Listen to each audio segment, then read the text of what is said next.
Bismillahirrahmanirrahim. Assalamualaikum warahmatullahi wabarakatuh. Alhamdulillahirabbil alamin wa bihi nasta'in ala umuri dunya waddin. Wassalatu wassalamu ala asrofil anbiya'i wal mursalin wa ala alihi wa sahbihi ajmain, amma ba'du. Pertama-tama, marilah kita panjatkan puji syukur kehadirat Allah Subhanahu wa taala yang telah memberikan kita semua kesempatan untuk bertemu lagi dengan bulan Ramadan. Shalawat serta salam tetap tercurahkan kepada baginda Nabi Muhammad SAW, juga kepada para keluarganya, kepada para sahabatnya, dan juga kepada para pengikutnya. Teman-teman yang dirahmati oleh Allah, saya ingin bercerita sedikit. Ada sebuah keluarga di sebuah kota, di mana sang ayah adalah seorang ahli ibadah, rajin sholat 5 waktu di masjid, tak pernah terlambat, tak pernah lupa. Kemudian sang istri merupakan seorang wanita yang menutup seluruh tubuhnya, menggunakan cadar, menggunakan niqab, tertutup semua auratnya. Mereka memiliki 2 orang anak, seorang hafiz dan hafizah. Mereka tak pernah lupa untuk bersedekah setiap harinya. Mereka tak pernah lupa untuk menunaikan ibadah puasa, termasuk puasa sunnah dan puasa wajib. Mereka juga tak pernah absen datang ke pengajian. Mereka juga tak pernah gibah tetangganya, orang-orang terdekatnya, ataupun orang lain. Mereka tidak pernah seperti itu. Namun, satu hal, selama 8 tahun terakhir, mereka tak pernah mengunjungi orang tuanya. Mereka tak pernah menelpon orang tuanya. Mereka tak pernah datang ke rumah orang tuanya. Di tahun-tahun terakhir, mereka tak pernah bertegur sapa. Bahkan, bulan lalu, mereka bertengkar dengan kedua orang tuanya. Kemudian minggu lalu mereka bermusuhan. Maka teman-teman sekalian, anak yang seperti inilah yang ditolak seluruh kebaikannya, seluruh amal ibadahnya oleh Allah Subhanahu wa taala.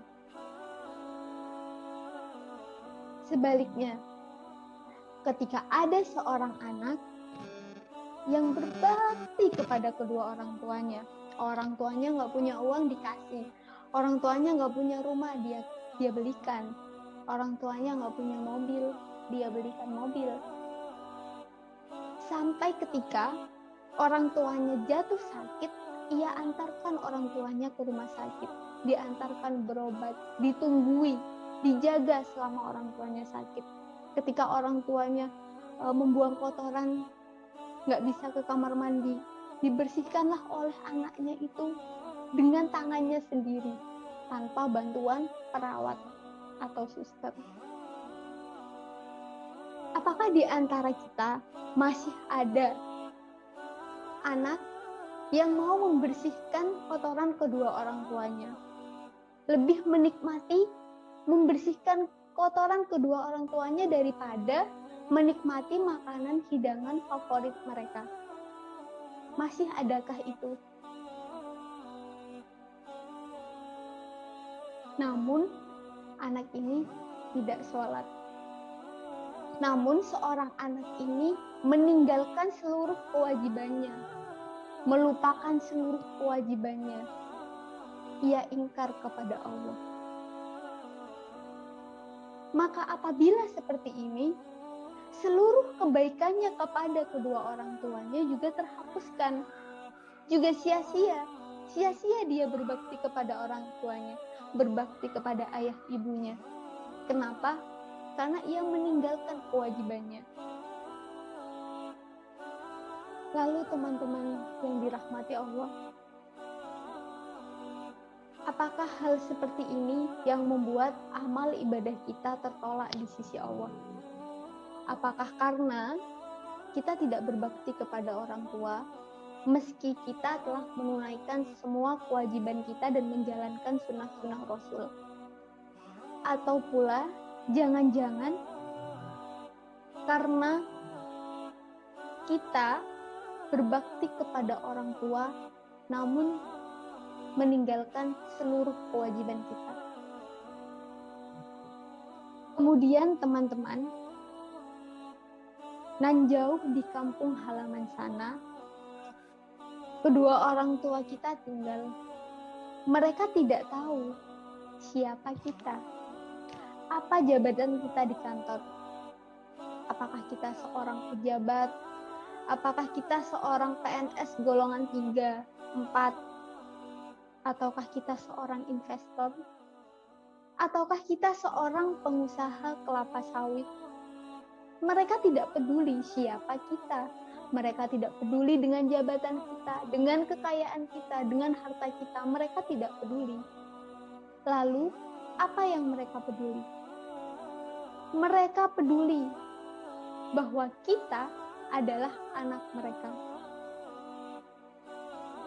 Lalu dari sini, apa yang membuat kita, apa yang membuat teman-teman semua tidak mengunjungi mereka, tidak pernah menelpon mereka, sekedar untuk menanyakan kabar, apakah Bapak Ibu sehat di sana? Apa teman-teman? Apa yang membuat kita enggan untuk menghubungi kedua orang tua kita? Di tahun 2016, seorang ustadz di Pekanbaru mendapatkan sebuah pesan WhatsApp dari salah seorang kenalannya. Adapun isi dari pesan ini adalah percakapan seorang ibu dengan sang anak. Assalamualaikum, kata si ibu. Waalaikumsalam, jawab si anak. Wahai anakku, kenapa engkau sudah sebulan terakhir tidak mengunjungi ibu? Apakah engkau sedang sibuk? Sang anak pun menjawab, iya ibu, saya sedang sibuk. Saya menyiapkan beberapa hal untuk keperluan bisnis. Minggu kedua pun ibunya menelpon sang anak lagi. Assalamualaikum nak. Waalaikumsalam bu. Wahai anakku, kabarnya engkau membeli mobil baru. Apakah itu benar? Sang anak pun menjawab, ya bu, benar.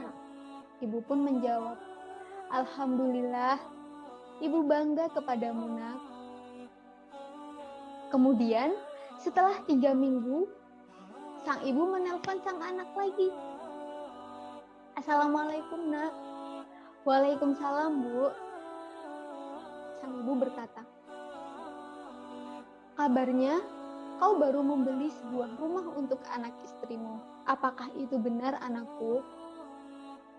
Sang anak pun menjawab, ya ibu, benar. Dan sang ibu mengucapkan syukur kembali. Alhamdulillah, engkau merupakan suami yang baik bagi istri dan anak-anakmu. Engkau membelikan mereka rumah yang layak. Kemudian, di minggu keempat, sang ibu menelpon si anak lagi. Assalamualaikum nak. Waalaikumsalam bu. Sang ibu berkata, ibu datang dari pasar dan menemui salah seorang temanmu. Ibu tidak sengaja bertemu dengannya dan ia bercerita banyak hal tentangmu kepada ibu.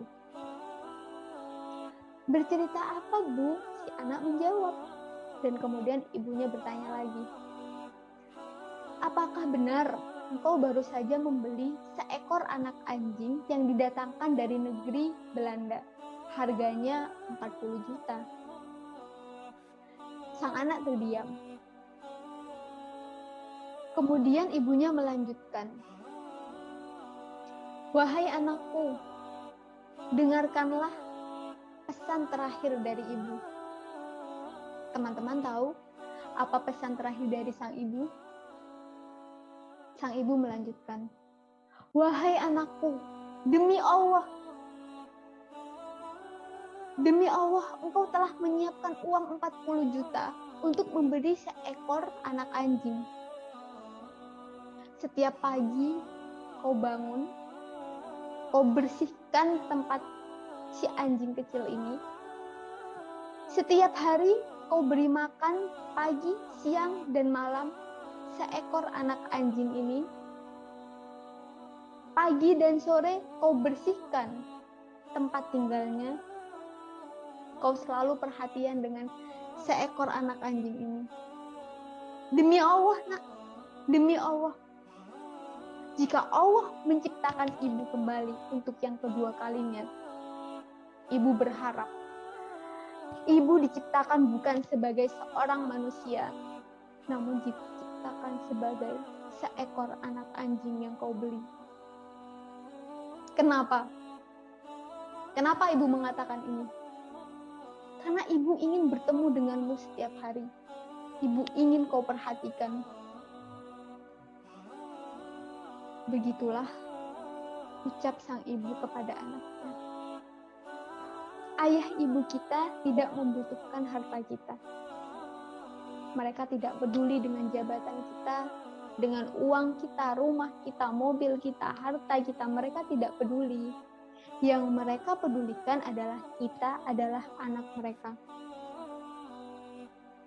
Kemudian, apa yang membuat kita enggan untuk mengunjungi mereka? Apa yang membuat kita enggan untuk sekedar menanyakan kabar mereka melalui telepon?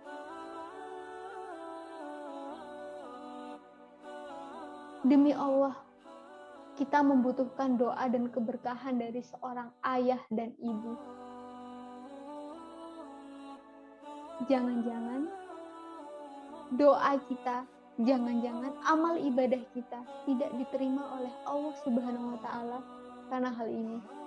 Karena kita tidak pernah peduli dengan kedua orang tua kita. Lalu, apakah masih ada waktu untuk saya untuk bertaubat? Masih. Kita masih punya banyak waktu selama kedua orang tua kita masih hidup. Pulanglah. Temui ibumu, temui ayahmu. Mereka menunggumu. Tanyakan, apakah mereka sehat? Mereka merindukan anak-anak mereka yang jauh merantau. Mereka merindukan kalian, maka sempatkanlah untuk pulang dan sempatkanlah untuk menghubungi mereka. Demi Allah, kita membutuhkan doa dan keberkahan dari orang tua kita. Yang sudah meninggal, mari kita ziarahi kuburnya. Imam Syafi'i berkata, manusia zalim, manusia bodoh. Kalian tak pernah tahu bahwa ketika kedua orang tua kalian mengangkatkan tangannya berdoa untuk kalian, meski hanya satu kali saja, itu sudah cukup membuat Allah meridhoi kalian dunia dan akhirat. Maka sungguh dahsyatnya keberkahan dan doa dari kedua orang tua kita. Kita yang sekarang, siapa kita sekarang? Bukan karena otak kita yang pintar, bukan karena kita cerdas, bukan karena kita mendapatkan apa yang kita punya sekarang. Menjadi seorang direktur, menjadi seorang investor yang kaya raya, menjadi pengusaha, menjadi PNS golongan 3, golongan 4. Tidak, itu bukan karena kita. Bisa jadi itu karena doa dan keberkahan dari orang tua kalian. Siapa kalian saat ini? Bukan karena diri kalian sendiri. Di situ terdapat campur tangan kedua orang tua kalian. Karena ketika orang tua kalian meridhoi kalian, Allah pasti akan meridhoi kalian.